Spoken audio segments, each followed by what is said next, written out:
იუსაფარი ადამიანების დახმარების კონკრეტულ მექანიზმებზე იმსჯელეს უწყებათა შორის სამუშაო ჯგუფის სხდომაზე.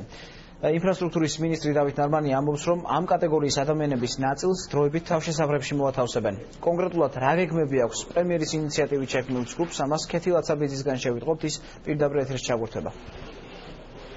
სამუშაო ჯგუფის გადაწყვეტილებით დედაქალაქში დაიქმება კარვები, სადაც უსახლკარო მოქალაქეებს საშუალება ექნებათ, რომ ღამე გაათიონ, თუმცა სად განთავსდება დროებითი საცხოვრისი ამ დრომდე უცნობია და ის დაზუსტების რეჟიმშია, ასევე დაზუსტების რეჟიმშია თავშესაფრის გარეშე მყოფ ადამიანთა რაოდენობა. რეგიონული განვითარებისა და ინფრასტრუქტურის მინისტრის განცხადებით, კარავი 20 კაციანი იქნება და ის სრულად იქნება უზრუნველყოფილი ძირითადი საყოფაცხოვრებო პირობებით. იქ მყოფ ადამიანს საშუალება ექნება, რომ მიიღოს საკვები, ტანსაცმელი, ასევე პირველადი სამედიცინო მომსახურება.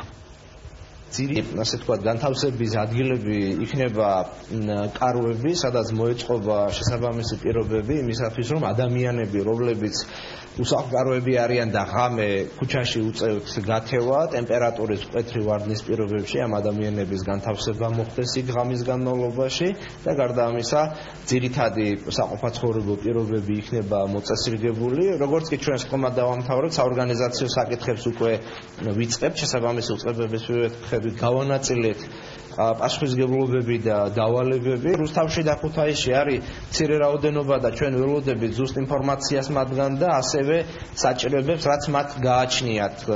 თავშესაფარი იმდენად არ ჭირდება, შეიძლება თქვათ ტანსაცმელი ცათვობით და რაღაცა სხვა დამხმარე საშუალებებით მხარდაჭერა დაჭერდეთ მათ. თავზე არის მიღებული გადაწყვეტილება ხოლო ასთან დაკავშირებით, რაზეც იყო შეკრება, ეს არის მოსალოდნელი ცივი ზამთრის პირობებში პრევენცია, რომ სახელმწიფო იყოს მომზადებული ყველა მიმართულებით ქუჩაში აღმოჩენილი უსახლკარო, რომელსაც შეიძლება დაემუქროს კატინვა, რომ მისი გადაყვანა შესაბამის სამსახურებს ეცქნება სასწრაფო თუ საპატრულო პოლიცია იცოდნენ სად უნდა მიიყვანონ, სადაც მას აღმოუჩენენ შესაბამის დახმარებას. ერთი კატეგორია არის, რომელიც დღესდღეობით ქუჩაში ცხოვრობს და არის გაყინვის შიმშილის საფრთხის წინაშე.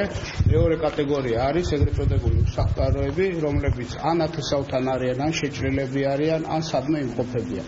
დღესდღეობით რახან არის ზამთარზე ლაპარაკი, უპირველესი სახელმწიფოს ამოცანაა, რომ უზრუნველყოს იმ ხალხის დაცვა შიმშილისაგან, სიცივისაგან და მათ შესაძლებლად მიიღოს კონკრეტული ზომები. სამუშაო ჯგუფის საქმიანობაში აქტიურად ჩაერთვება თავდაცვისა და შინაგან საქმეთა სამინისტროები, სწორედ საპატრულო პოლიციის წარმომადგენლებს დაევალათ უსახლკარო ადამიანების აღმოჩენა და მათი კარვებში მიყვანა. მე შეგახსენებთ, რომ უწყებათა შორისი სამუშაო ჯგუფი პრემიერ-მინისტრის გადაწყვეტილებით გუშინ შეიქმნა, დღეს კი მისი მეორე სხდომა გაიმართა. მადლობა ქეთი, ეს ქეთი ლაცაბიძე იყო.